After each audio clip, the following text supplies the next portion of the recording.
Vous êtes né le 10 octobre 1993 à Nouméa. Vous habitez la tribu de Néouyo à Wailou. Vous êtes poursuivi aujourd'hui pour avoir frauduleusement soustrait un téléphone portable, un trousseau de clés de maison, les clés d'un véhicule, avec circonstance que les faits ont été commis en réunion et en entrant par effraction dans le local d'habitation.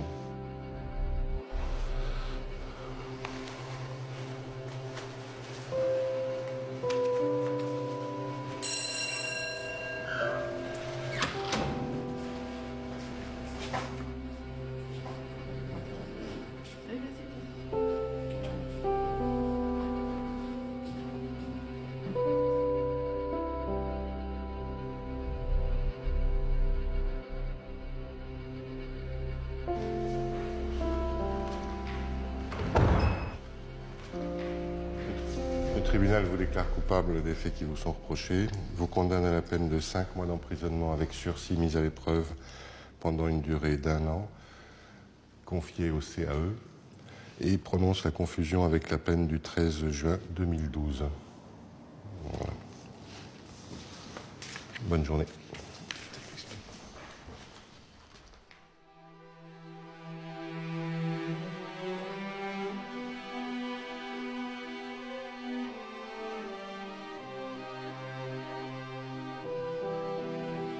18 000 kilomètres séparent la capitale française de ces montagnes de Nouvelle-Calédonie. Pourtant, nous sommes bien en France. Une France du Pacifique, isolée entre l'Australie et la Nouvelle-Zélande, et qui compte plus de 300 tribus kanaks réparties sur l'ensemble de son territoire. Confrontée à un monde ancestral qui n'a pas les mêmes règles, la justice a dû apprendre à se réinventer.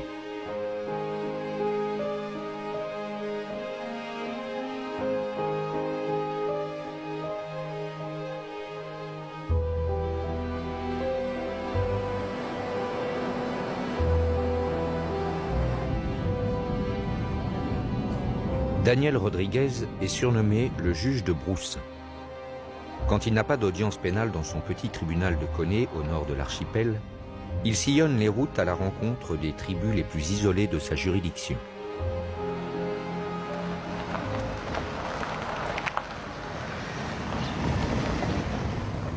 On doit retrouver l'assesseur coutumier là, qui doit nous attendre à cet embranchement. Alors il est là. Le voilà. Ça va? On est arrivés de pile ensemble là, hein? Je sais pas, je connais pas leur histoire, je sais pas comment ils sont arrivés ici. On vient pas moi, ils sont chez eux. Est-ce que c'est un signe ou pas? Est-ce que c'est Non, des non, gens non, qui sont... non, non, non, c'est juste, non, c'est juste que c'est leur foncier qui est là. On va pouvoir en parler avec... Oui, ouais. Là, on va aller là-bas à la maison commune. Oui, d'accord. J'ai dit aux responsables de nous attendre. D'accord. Merci. L'homme que le magistrat vient de rejoindre s'appelle François Gagne. Il est là pour rappeler les règles du monde kanak et préparer la venue du juge. Dans cette juridiction grande comme la Corse, 80% des habitants sont kanaks. Aujourd'hui, les deux hommes sont venus pour essayer de rétablir le dialogue entre deux clans. À mon arrivée, il y a maintenant 13 ans, je n'avais aucune idée de ce qui m'attendait. Mon rôle, c'est d'être juge de la République sur ce territoire, quelque chose qui a été difficilement accepté par les populations, qui ne voyaient en nous que l'instrument d'une répression coloniale. Très longtemps, ça n'a été perçu que comme une justice pénale. Ils sont là.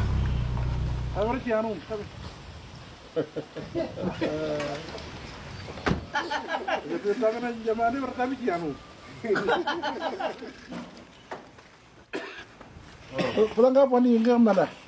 Ay wala mo tadi mo ano juice. Aro jo wala rata mo rata mi jot kilenya. Minya pu pa kanida bo teleman punya na ya. Ada weno nya. Ani ni betama za ni awu ni. Onye.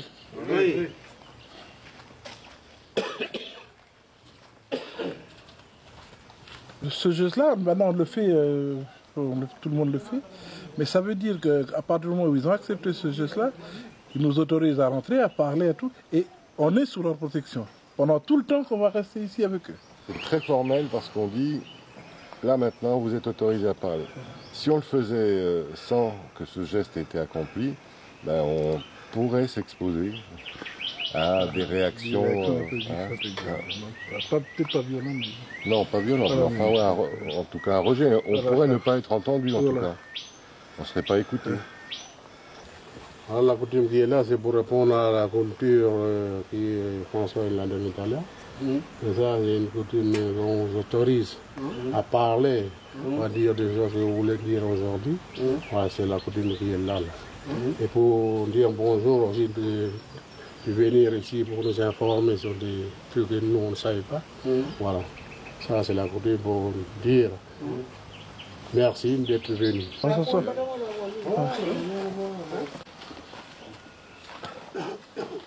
Au début, ils étaient étonnés de voir ce couple assesseur-juge, mais aujourd'hui, ça passe mieux. Nous, on amène au tribunal notre connaissance coutumière, notre connaissance du terrain et puis des relations qu'il y a entre les clans et tout. Et le juge nous éclaire pour nous dire, voilà, dans la loi française, voilà ce qui est écrit, voilà c'est comme ça. Et on doit trouver à peu près l'équivalent dans le monde kanak. Voilà, c'est ça notre rôle. Vous, lorsque vous voyez que quelqu'un a un problème dans un couple, c'est pas seulement le couple qui est concerné, non? C'est aussi les enfants qui sont là, qui sont des membres du clan. Donc le clan en question, il est intéressé. Il y a certains cas comme celui de Madeleine, hein.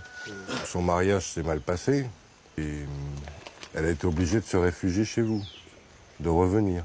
Sa place, elle est où? Elle est où sa place? Normalement, Madeleine doit se trouver à Pembois avec ses gosses. Elle ne doit pas rester avec son père. Dans la coutume, c'est comme ça. Ouais. Mais là, il y avait une situation particulière, puisque le mari était violent. Ouais. Donc, pour ça, c'est des affaires de femme et mari, que nous, on ne peut pas rentrer dedans. Bon, maintenant,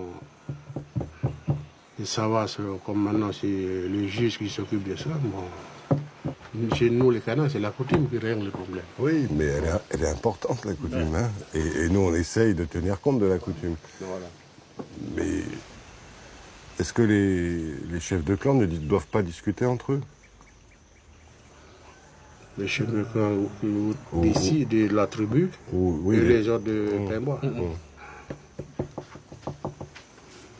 Ça peut se faire. Nous, ce qu'on souhaite, c'est que les problèmes soient posés et que chacun dise quelle est la responsabilité de chacun, qui doit prendre l'initiative, qui... Voilà. Donc vous nous dites que c'est Pembois, c'est les gens de Pembois qui doivent bouger, eh bien, on va leur demander pourquoi ils n'ont rien fait.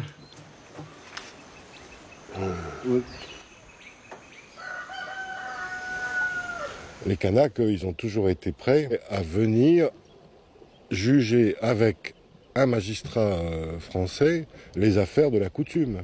Mais l'institution judiciaire ne leur a pas laissé pendant très longtemps, trop longtemps à mes yeux, la place qui était la leur.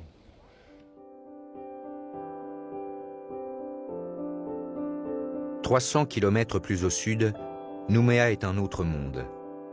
Les 2/3 de la population calédonienne vivent là ou dans sa proche banlieue. Une ville en construction permanente où se croisent toutes les ethnies du territoire. C'est un aimant pour les tribus et pour ceux qui fuient le poids de la coutume. Celle que l'on a longtemps surnommée Nouméa la Blanche se transforme progressivement et compte aujourd'hui 1/4 de Kanaks attirés ici par l'espoir d'une vie différente.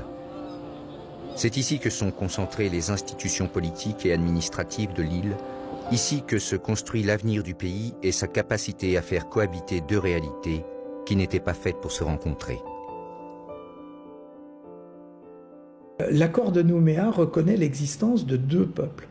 Le peuple français, d'une part, le peuple kanak, d'autre part.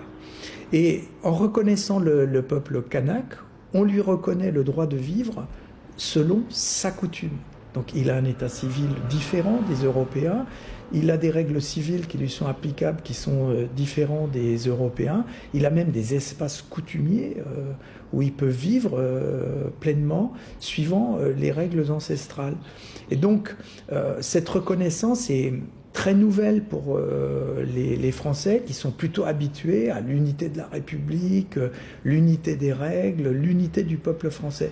Et tous les services publics en Nouvelle-Calédonie doivent savoir s'adapter à l'existence de deux peuples avec des règles différentes pour les uns et pour les autres.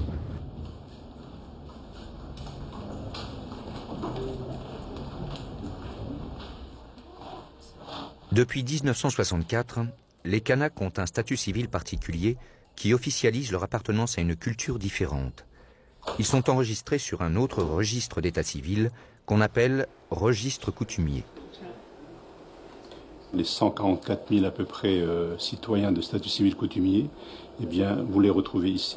Alors pourquoi coutumier? C'est pour mettre en évidence, si vous voulez, le fait que les citoyens de statut civil coutumier régis par des règles coutumières, donc par la coutume. C'est le fondement de la société kanak. Au-delà du statut de notre appartenance, c'est quelque chose que nous vivons. C'est-à-dire que, par exemple, moi j'ai un nom de famille, ma collègue également, eh bien, un nom est attaché à un clan qui lui-même est attaché à une chefferie. Donc, si vous voulez, c'est pour cela que je dis que c'est tout un vécu. La Nouvelle-Calédonie est devenue française il y a 160 ans. À l'époque, pour réussir son œuvre de colonisation et développer son rêve de France du bout du monde, l'État veut contrôler les indigènes.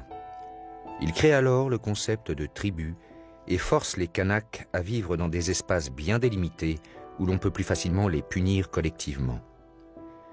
Jusqu'en 1946, l'administration française les parque dans des réserves dont ils ne peuvent pas sortir sans autorisation.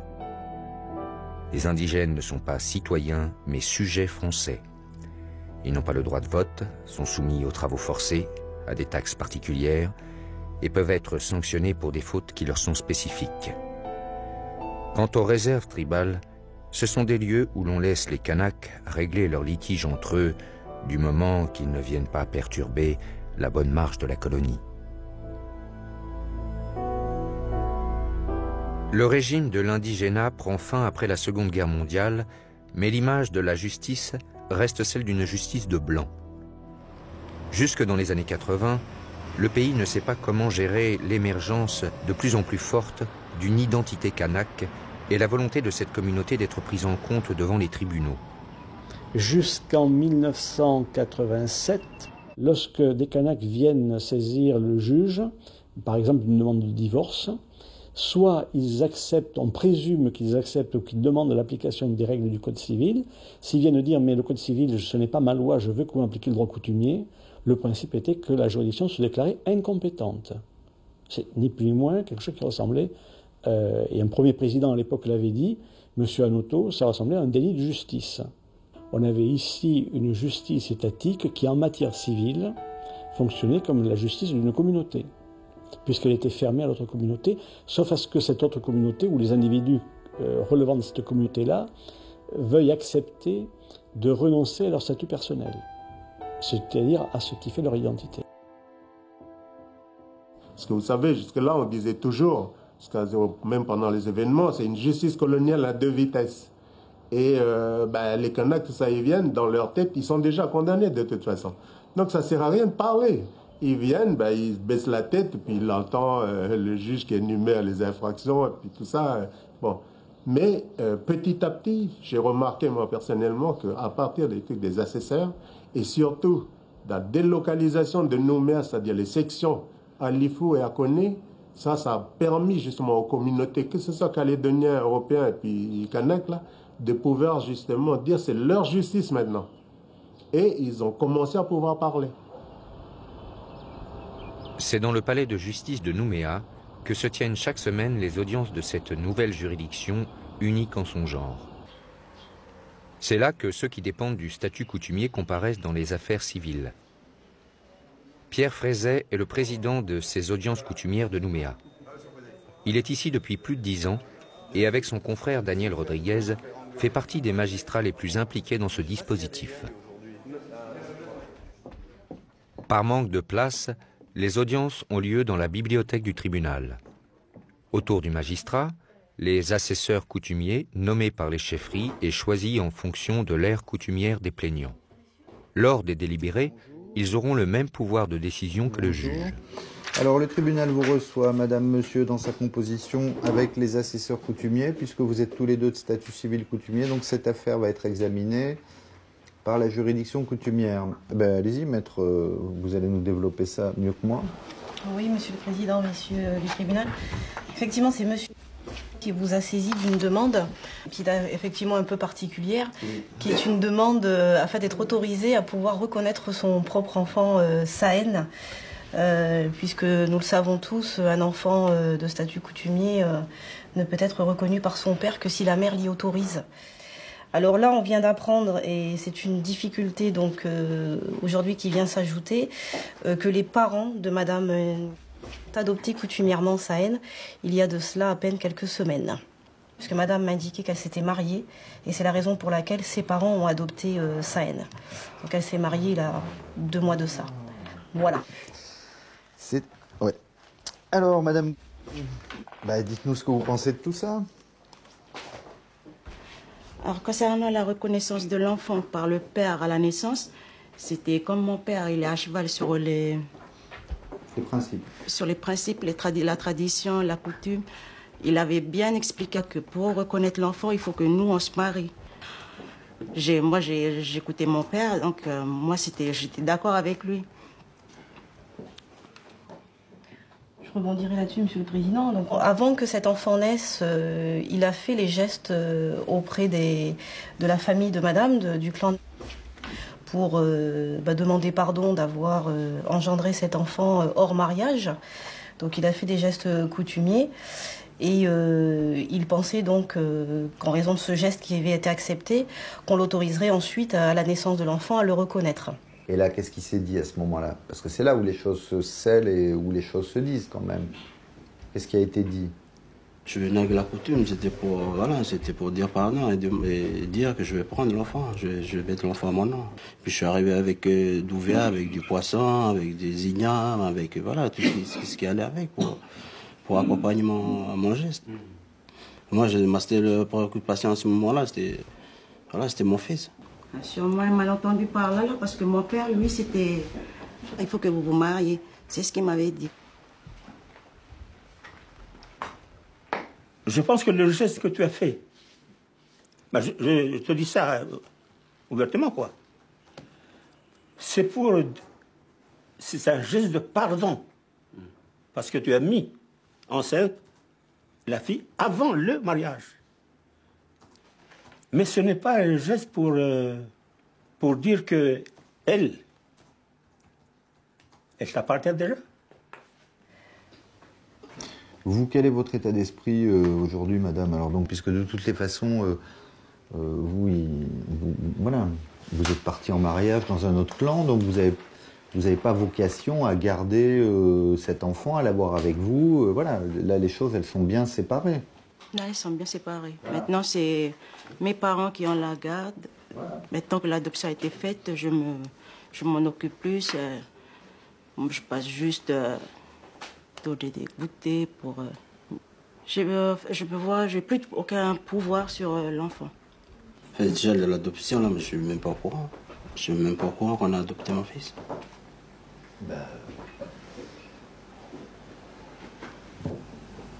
Et on fait quoi maintenant alors? Vous avez une solution à nous proposer? On fait quoi? Présider une juridiction coutumière est un travail qui n'a pas grand-chose à voir avec le travail classique d'un magistrat. Cette expression de la loi que nous avons à travers l'écrit, là nous ne l'avons pas. L'expression de la loi coutumière, entre guillemets, en tous les cas, la formalisation des principes coutumiers ne peut se faire que par l'intermédiaire des assesseurs, et elle se fait par l'intermédiaire des assesseurs parce que de toutes les façons, la coutume est totalement orale. La particularité de la coutume, c'est qu'elle est orale et qu'à la limite, on peut supposer même qu'elle est soluble dans l'écrit. C'est-à-dire qu'à partir du moment où on commence à l'écrire, ce n'est plus véritablement de la coutume, c'est autre chose. En tant qu'assesseur coutumier, moi je suis là pour défendre les us et coutumes de tous les Kanaks qui viennent ici. Vous faites adopter votre enfant sans que lui sache rien, et après vous partez vous marier. Moi, je me pose la question, qu'est-ce que vos parents vous ont dit par rapport à votre enfant, vous deux? Ce sont toutes les questions que moi je pose. Mais eux, ils ne veulent plus entendre parler de lui. Je juste... Parce que là, c'est vrai qu'on est autour d'une table pour parler de tout ce qui est... Mais à un moment donné, mais, enfin, je ne sais pas où se situe l'interdit. Parce que moi, ça fait quand même depuis le jour où il est parti d'ici qu'on m'a interdit de le voir jusqu'à aujourd'hui, quoi. Moi, c'est pour ça aussi qu'à un moment donné, je demande... Je mets droit. Ah non, mais là, on va vous expliquer, monsieur. Non, non, mais là, on va vous expliquer. C'est très compliqué, mais en même temps, quand on enlève tout, c'est très simple. Le père, c'est celui qui est désigné comme père par le clan maternel. Ok? Donc, tant que vous n'êtes pas désigné comme père par le clan maternel, vous n'existez pas.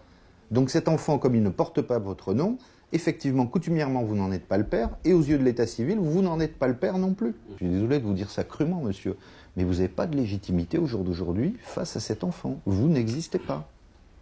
Si je fais des tests de paternité, je ne peux pas m'en sortir. Ah non, mais on a déjà répondu à cette question, monsieur.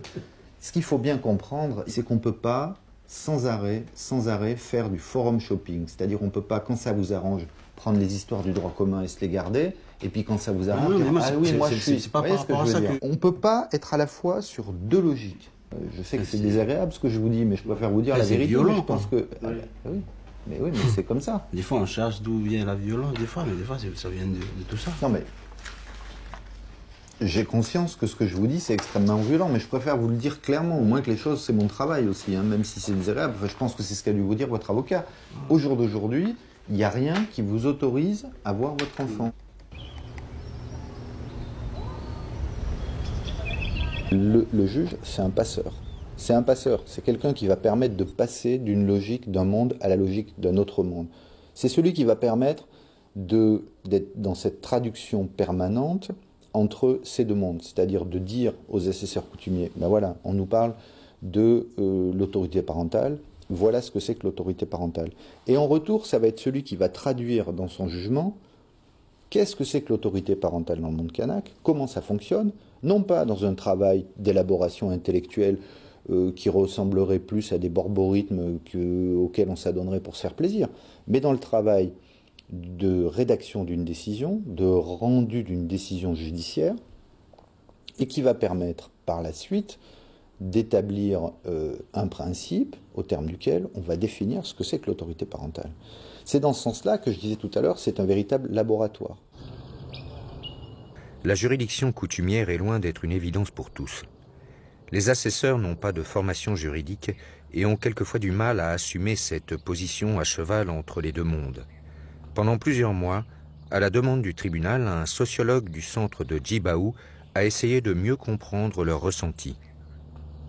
La question qui a été posée de but en blanc par un assesseur, c'est à quoi nous servons? Alors je leur ai dit, ça dépend. Ça dépend comment vous vous positionnez, ça dépend comment vous allez influencer sur les décisions dans les affaires qui vous concernent. Si vous pensez, avec la pensée kanak, on peut trouver des cohérences. Puis si vous voulez correspondre à une image que va se faire de vous la justice, ça va être compliqué. Donc effectivement, au nord, c'est-à-dire les choses vont glisser plus ou moins bien parce que les gens partagent, les gens qui viennent au tribunal partagent le quotidien des assesseurs. Et ici à Nouméa, les gens ne partagent pas le quotidien des assesseurs. Il y a même des gens qui ignorent complètement finalement leur histoire, leur biographie, leur généalogie. C'est-à-dire des gens qui découvrent par les affaires qui sont dans le statut coutumier qu'il existe une chambre coutumière. Ils s'attendent à voir un juge. Ils rentrent dans la salle, ils voient des assesseurs qui ne connaissent pas, donc ça choque, ça choque. Tout d'un coup, ils se retrouvent face à quelque chose où ils sentent déjà que la réponse qui va venir d'en face, c'est on va leur reprocher leur ignorance de leur propre... ils sont sur une double condamnation, à la fois la condamnation parce que l'affaire qui les concerne est plus ou moins grave, et puis la condamnation d'être ignorants de leur propre culture.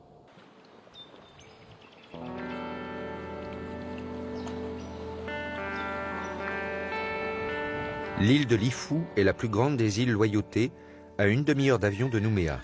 C'est l'une des 3 provinces calédoniennes couvertes par les magistrats. Ici, la coutume est plus marquée qu'ailleurs. Pourtant, ces règles ancestrales concernent bien l'ensemble des Kanaks, qu'ils vivent en ville ou dans leur tribu d'origine. Elles régissent l'équilibre social de chaque individu au sein de sa communauté. Les jugements rendus par les juridictions coutumières impliquent donc forcément les clans et les chefferies autant que les personnes, une réalité dont doit tenir compte le magistrat.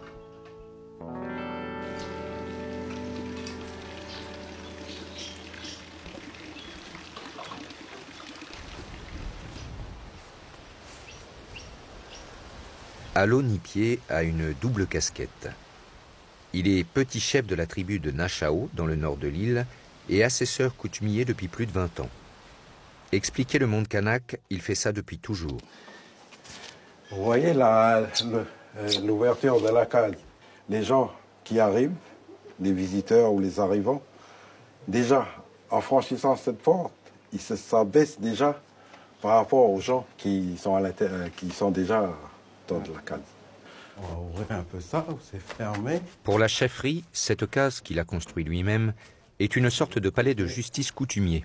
Certains conflits de la tribu peuvent être réglés ici avant même d'arriver devant un tribunal. Ce n'est que lorsque la coutume échoue que les affaires sortent de ces murs. Le rôle des assesseurs est alors primordial, même s'il n'est pas toujours bien accepté. Il y a 2 ans de ça, j'ai suivi le séminaire au centre Chibaou. On était au moins 70 chefs coutumiers. Ben nous, on a ramassé les assesseurs coutumiers. On était critiqués de tous bords. On reçoit des balles là dans le dos. Mais moi, j'étais un des gens à défendre le principe. Quand il y a des jeunes qui commettent des bêtises dans la tribu, je dis aux gendarmes de venir me voir et on aille ensemble. Comme ça, c'est le commun et le coutumier qui va ensemble voir les fautifs. Mais il n'y a plus de frontières. Il faut lever, comme j'ai dit des fois, il faut lever les tabous. Hein. Il faut que les gens parlent. Les juridictions coutumières ne s'occupent pas des dossiers relevant du pénal. On ne juge ici que des dossiers civils de séparation, de garde d'enfants ou des problèmes fonciers. Mais ces notions n'ont pas du tout le même sens dans le monde kanak où rien n'est écrit. Un véritable casse-tête juridique pour les avocats qui n'ont plus leur repère habituel. C'est plutôt de la navigation à vue. Il faut être très réaliste. On est des avocats, on est formés pendant plusieurs années sur le droit commun. Le droit coutumier, par définition, est un droit coutumier, donc non écrit. Moi, je ne connais pas toutes les aires coutumières, je ne connais pas toutes les coutumes de toutes les aires coutumières. Et finalement, j'allais dire, on dépose des requêtes avec, peut-être chance d'avoir ça et ça, avec nos connaissances qui sont des connaissances de droit commun, tout en sachant bien évidemment que nos clients eux-mêmes nous informent de ce qu'est la coutume chez eux. Mais malgré tout, il y a un dialogue qui s'installe qui n'a rien à voir avec une juridiction normale, puisque dans ces audiences, il y a vraiment une liberté de ton, il y a une liberté de parole, et parce que le droit coutumier, c'est la parole. Alors on en arrive maintenant à ce qui nous intéresse. Donc on est saisi, en clair, par madame, d'une demande de dissolution des liens du mariage. Vous êtes d'accord pour la demande de dissolution des liens du mariage? Ah non. Moi je reste comme ça jusqu'à la mort. Ah d'accord. Pourquoi vous êtes sur cette position-là? Je reste comme ça, j'ai déjà marié devant l'église catholique, je reste comme ça jusqu'à la mort. La séparation c'est la mort. Moi je reste comme ça jusqu'à la mort. Okay.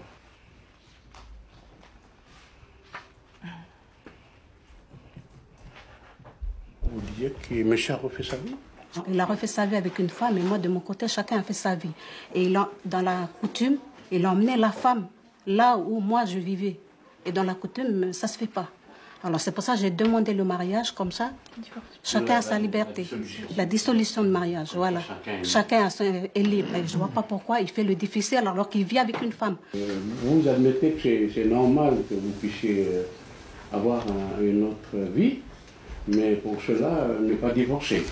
Oui, je reste comme ça. Si on applique les principes de la religion catholique, monsieur, je suis désolé de vous le dire comme ça, mais vous vivez dans le péché. Non, sinon, je reste comme ça. Non, mais dites, c'est par rapport à la religion. Vous êtes marié avec madame et vous vivez avec une autre dame. C'est surprenant quand même. C'est que m'a largué, c'est pas moi. Et oui, et alors? Ça change quoi? Je ne veux pas continuer comme ça, moi. Tu fais faire ce que tu veux. Moi, jamais je vais signer. Moi, je ne vais pas. Mais parce que tu es orgueilleux, c'est tout. Ben, moi, je reste comme ça jusqu'à la mort. Ben, pourquoi tu vis avec 2 femmes alors? Tu dis soi-disant tu es marié avec moi, puis tu vis avec une autre femme. On m'en fout. Et vous ne trouvez pas que c'est mieux quand même, au-delà du principe de garder un seul homme ou une seule femme pour toute la vie, est-ce que c'est pas mieux que vous puissiez vous obtenir votre liberté et votre ex-femme également pour que vous puissiez refaire votre vie en toute liberté? Et dans le droit maintenant, ce n'est plus dans le péché.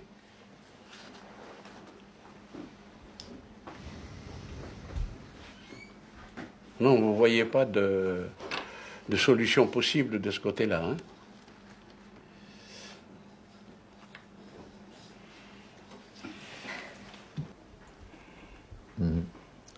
Bon.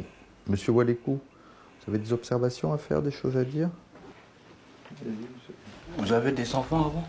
Avec lui, j'en ai 2. Lui aussi, il a un enfant. Lui aussi, il a un garçon. Un garçon? Ben oui. J'ai que 2 filles, moi. Ben, avec Tété, le dernier, c'est ton fils. Non, c'est pas mon fils. Non. Ben, parce qu'elle a refait sa vie avec la femme de son cousin Germain. Alors, ils ont eu des problèmes aussi là-bas.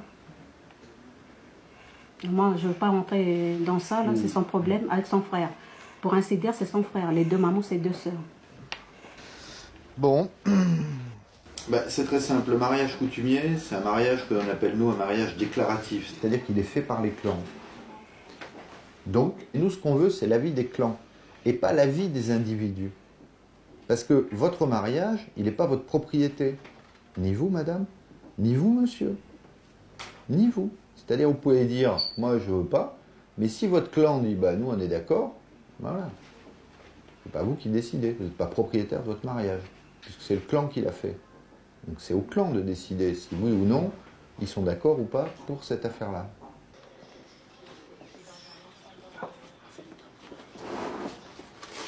Quand on leur dit justement des autorités coutumières, mais il y a des couples dans vos tribus, là, vos chefferies, là. Ils sont séparés depuis 30 ans et vous, ça ne vous pose pas de problème, ça? Non seulement au niveau de la religion, mais aussi au niveau de la coutume. Ben là, souvent, ils sont étonnés. Ils disent, ben oui, parce que, je dis, le problème, c'est que souvent, là, par exemple, dans des séparations comme ça, je connais des cas, c'est 20 ans ou 30 ans de séparation, avec des nouveaux partenaires. La coutume ne dit rien. Et puis un jour, voilà, il veut aller dans un organisme de crédit, une banque, pour demander justement un crédit pour faire une maison. Et la banque lui dit, situation familiale, marié, allez chercher votre épouse pour qu'elle... Mais ça fait 30 ans qu'on est séparés. Dans la coutume, c'est fini ça. Oui, dans la coutume, d'accord, mais moi, non. Vous allez la chercher pour qu'elle signe.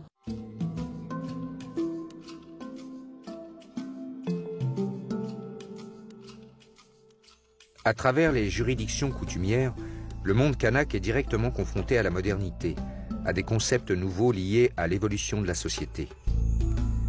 La coutume n'a pas le choix, elle doit y faire face. Le centre Tshibahou est un symbole de cette volonté de faire dialoguer les 2 mondes.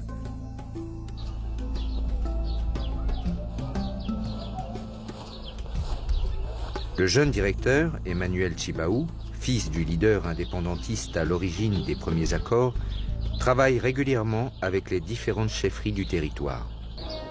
La manière de penser, elle n'est pas la même. La manière de partager, elle n'est pas la même. L'idée de communauté, l'idée le principe d'individu aussi. Le principe de... C'est pas du tout la même manière d'appréhender les rapports sociaux. Ouais.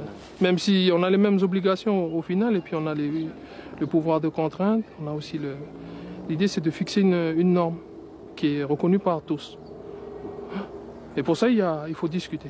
Il faut se connaître déjà avant de se reconnaître.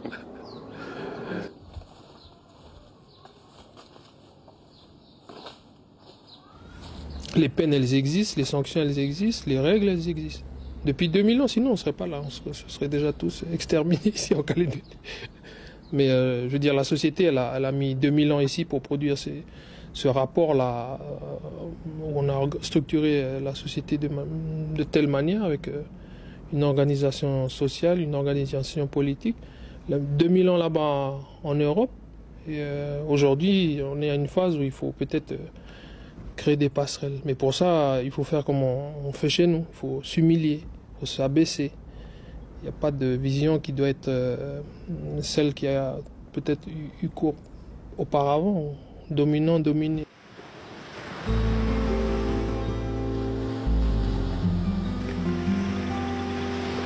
Pour le moment, il n'existe aucune formation spécifique sur place.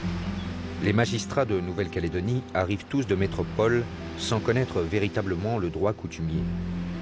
À Oué, la commune principale de Lifou, un nouveau juge vient d'arriver il y a 2 semaines pour prendre ses fonctions de juge de la section détachée du tribunal. Il va bientôt diriger sa première audience coutumière. Donc là, je pense que c'est un local technique. Je n'ai pas eu encore l'occasion de le découvrir. Là, on a la chambre du conseil. Elle est quand même un petit peu plus intime que la grande salle d'audience. Et puis c'est de toute façon en chambre du conseil que généralement la justice civile est rendue. Ensuite, on a une petite geôle. Donc voilà, qui apparemment n'a pas servi depuis très longtemps. Elle sert plutôt de remise progressivement. Là, c'est l'accès au box du prévenu lorsqu'il est détenu. Et puis ensuite, on a la salle d'audience.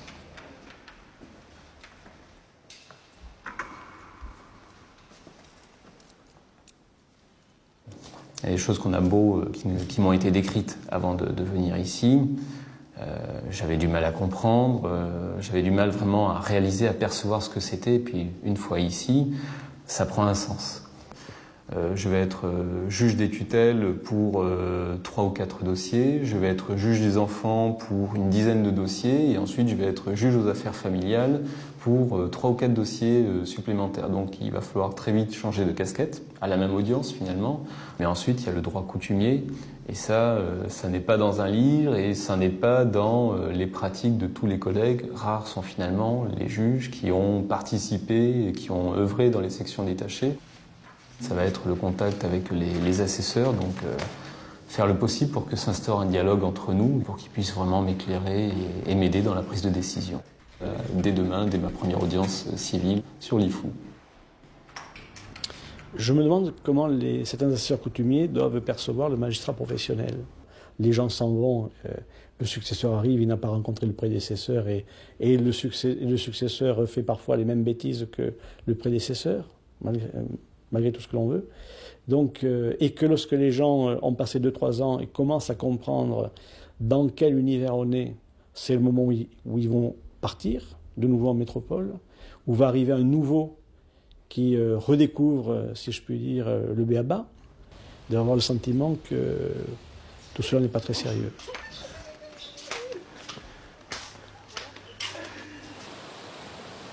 La meilleure façon de travailler, c'est de relancer les jeunes dans la bergerie où il y a des lions.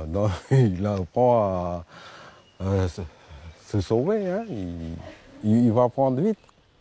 Lui, il arrive avec ses lois. On lui dit, voilà ce jugement-là, voilà la façon dont nous, on travaille. Tu as ta méthode, et nous, on a notre méthode de travailler. Et puis après, c'est à lui, avec le greffier, M. Bourbon, à mettre en commun et on sort. Je crois que c'est une bonne leçon, le terrain. Hein.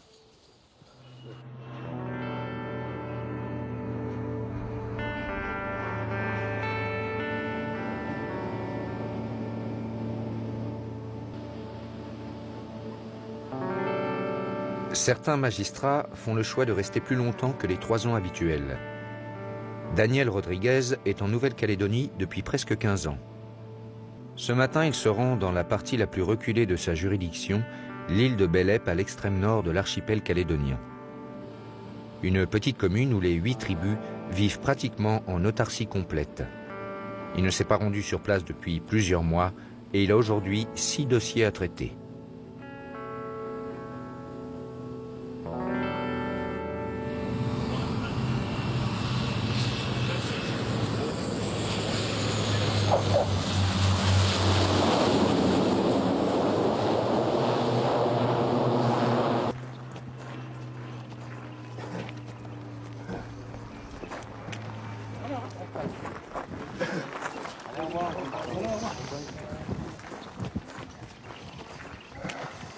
C'est lequel?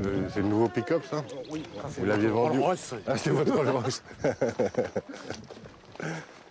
Bonjour. Je suis juge de Koné, Daniel Rodriguez. Ça va? Bonjour. Bonjour. On s'est déjà connus, hein? Oui. Ça va? Oui, ça va. Bon. Vous avez fini de fêter l'indépendance ou quoi? Non, pas encore. C'est loin. Bon, allez, on va monter là. C'est ma collègue qui a racheté la voiture. Vous allez bien? Aux enchères.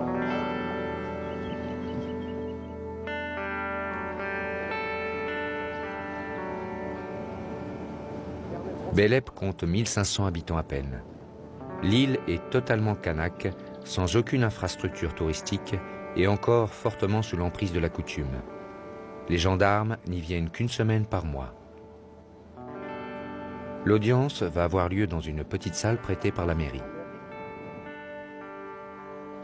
Première étape pour le magistrat, retrouver les assesseurs qui vont siéger avec lui tout à l'heure. Vous allez voir le chef là, et vous me dites... Oui. C'est l'autre assesseur. Ouais. D'accord, à tout à l'heure. À tout à l'heure. Allez, au revoir. Bon, mais ils ont rien reçu. Je sais pas quoi, j'ai envoyé à tout le monde en même temps. Il faut voir... C'était à partir de 10h normalement les premiers. Bon. Bon. Monsieur Guélémé, c'est bon. Bonjour. Ça va? C'est bon, on peut recevoir les gens ici. Hein? Oui, voilà.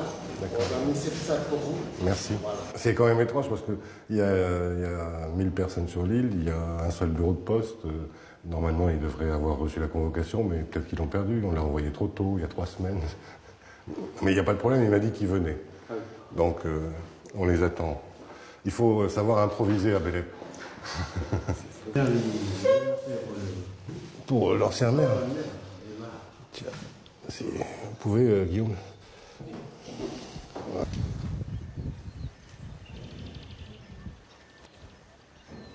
C'est le temps kanak. Pour 6 dossiers, c'est une journée de travail. Alors que si on reste dans son bureau, c'est 2 heures de travail. Mais ça suppose pour les autres des déplacements d'une journée. Donc il faut choisir.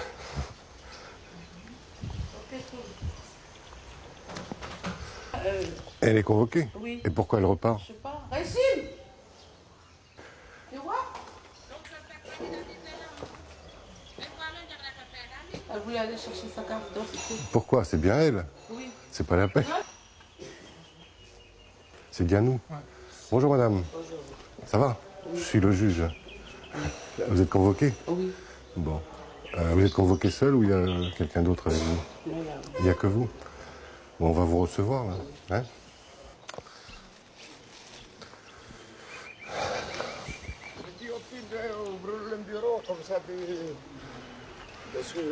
Non, mais ça va.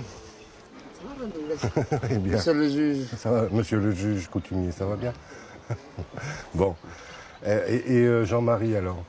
Jean-Marie, il est quelque part. Oui. Tu as le train de football, juste. Ouais. On peut. Nous, on va aller voir le grand chef là. Il veut venir avec nous. Hein. Il y a les gendarmes qui arrivent aujourd'hui.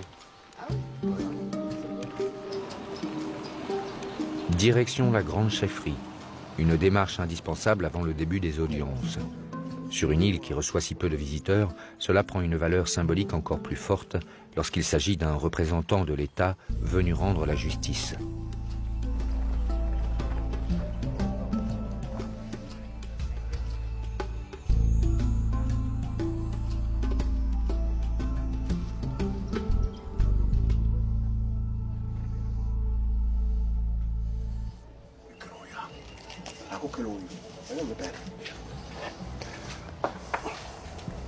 Aujourd'hui, si je viens vous rencontrer formellement et vous présenter ce geste, c'est pour vous demander l'autorisation que des images soient prises pour montrer comment la justice et la coutume peuvent travailler ensemble. Et à Bélep, c'est particulièrement important parce que vous êtes très éloigné. Et il faut le dire, vous n'avez pas vu beaucoup de blancs dans votre histoire. Donc vous pouvez avoir des incompréhensions lorsque moi je viens vous dire comment il faut agir, ce qui est interdit, ce qui ne l'est pas. Et c'est pour ça que je vous ai apporté avec ce geste le livre qui est la référence des interdits et des punitions. Ça s'appelle le Code pénal, qui s'applique aussi au Kanak. Je souhaitais vous l'offrir pour que vous ayez une référence et que vous puissiez, voilà, si un jour vous devez réfléchir sur une situation, pouvoir comprendre pourquoi la justice prend telle ou telle décision. Voilà. Alors merci de nous accueillir. J'espère que nous passerons une bonne journée à débattre avec vous.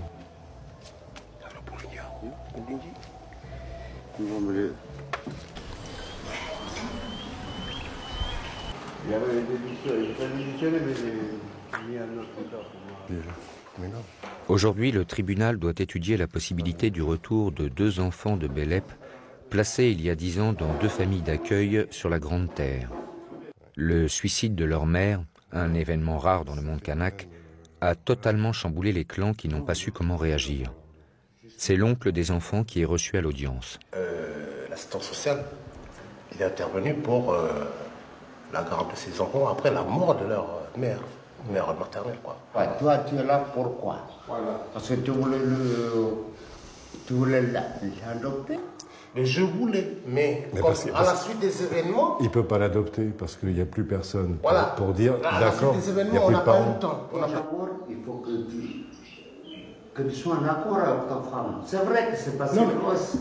C'est vrai que c'est passé grosse. Excuse-moi de m'entendre. Non mais écoute, j'ai raconté. Laisse-moi aller sur ce que je voulais dire. C'est au début. Mais maintenant c'est bon. C'était au début. Donc voilà la situation d'Orlando. Il faut absolument qu'il ait des séjours plus nombreux, plus réguliers, et qu'il s'habitue à la vie ici. Il le dit, lui, c'est un enfant de Bélep. Il ne faut pas vous étonner si on vous sollicite plus, si on vous demande de le prendre plus régulièrement. Toutes les vacances, il faudrait qu'il vienne ici. C'est un souci pour moi. Hein? Après, pour Isaline, c'est plus délicat. Elle considère monsieur et madame Song, la famille d'accueil, comme ses parents. Voilà. Et elle a peur d'être séparée d'eux. J'abandonne là tout espoir de la voir revenir dans son milieu. Non, après les explications... Non, de mon côté aussi. Mais c'est peut-être ça le destin commun. C'est peut-être là la construction qu'une famille Caldoche prenne en charge une enfant kanak de Bélep, l'élève, la nourrice, même dans un rôle de famille d'accueil, mais qui s'y attache, l'aime. On attend de parler du bonheur. Oui, on parle du bonheur de l'enfant. Ce qui est extraordinaire dans la justice rendue sur cette partie du territoire, c'est que on arrive à être quasi certain que lorsque les paroles échangées aboutissent à un accord, à une décision, parfois un peu imposée par les assesseurs et le juge, eh bien, cette décision, on sait qu'elle sera acceptée parce que la force de la parole donnée est essentielle et que ce serait se trahir pour les partis qui ont acquiescé, qui ont accepté, ce serait se trahir et donc être soumis à une honte vis-à-vis du corps social que de ne pas respecter la parole.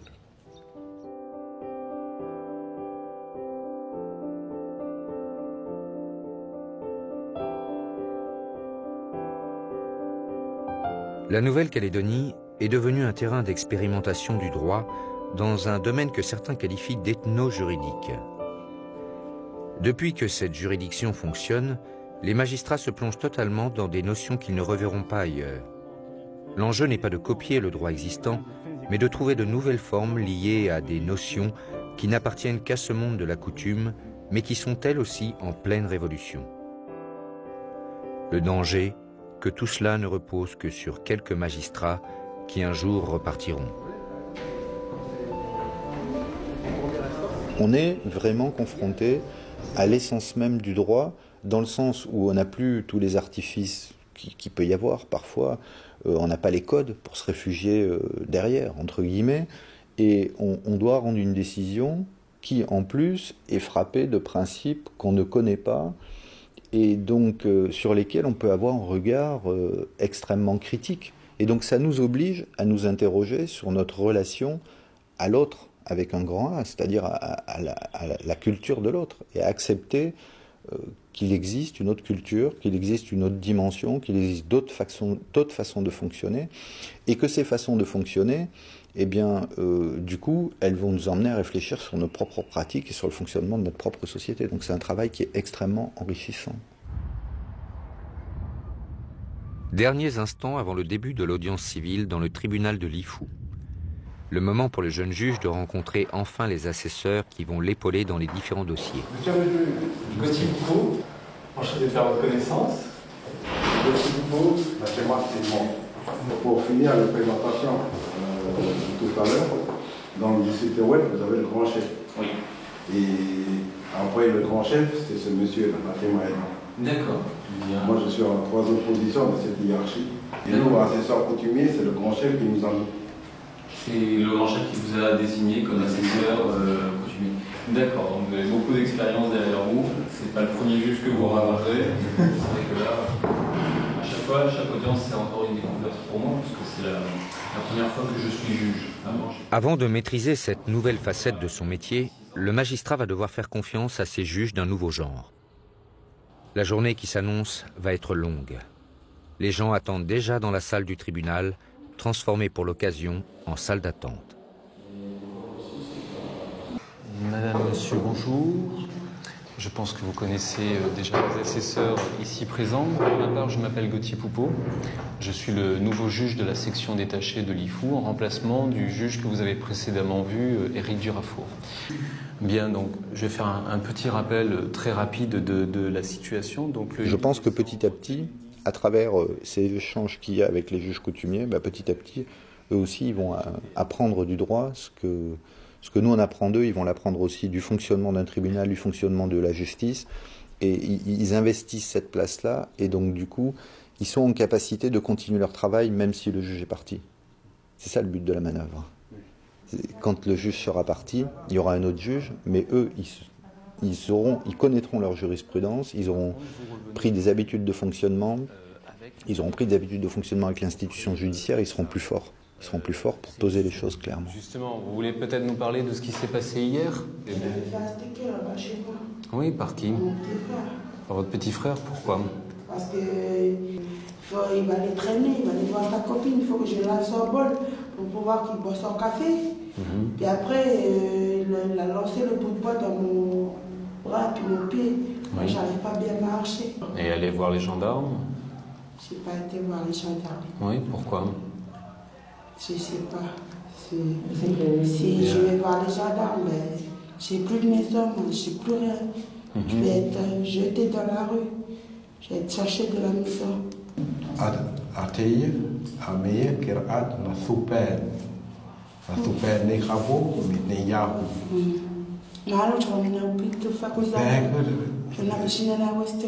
Mais comme ça, ils vont arrêter.